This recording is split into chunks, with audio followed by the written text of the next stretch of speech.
Why we aim to get your IELTS test fees reimbursed if we cannot get your IELTS test remarked.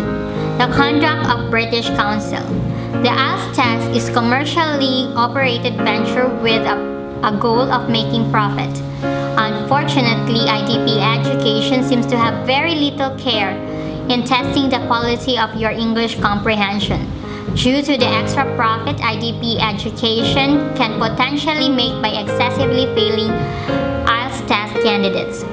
This can be proven by IDP Education's employing non-qualified English teachers to make your IELTS Academic Test or your IELTS General Training Test.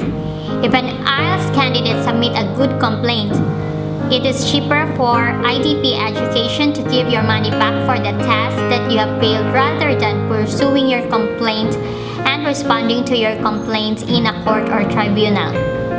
Here is a proof. Recently, in a small claims tribunal court called VCAT, Victorian Civil and Administrative Tribunal, in Victoria, Australia, there was a hearing with an IELTS test candidate. As the IELTS test candidate was in Australia, IDP Education was responsible for this complaint. He argued that IDP Education misrepresented the IELTS test and there was a lack of due care and skill in the marking process. This argument supported by the Australian consumer law.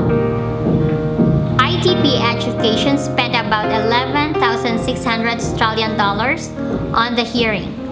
This is an estimate on the current legal scale of cost. However, this is a modest estimate.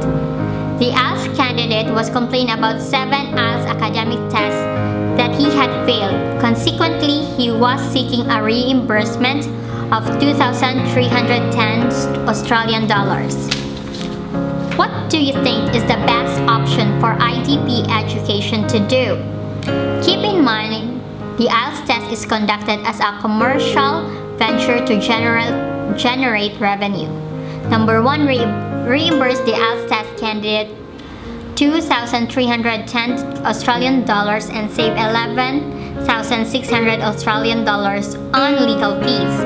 Number 2, fight the IELTS test candidate's complaint in VCAT and spend 11,600 Australian dollars on legal fees, which will not be reimbursed, and risk having to pay a further 2,310 Australian dollars to the IELTS candidate.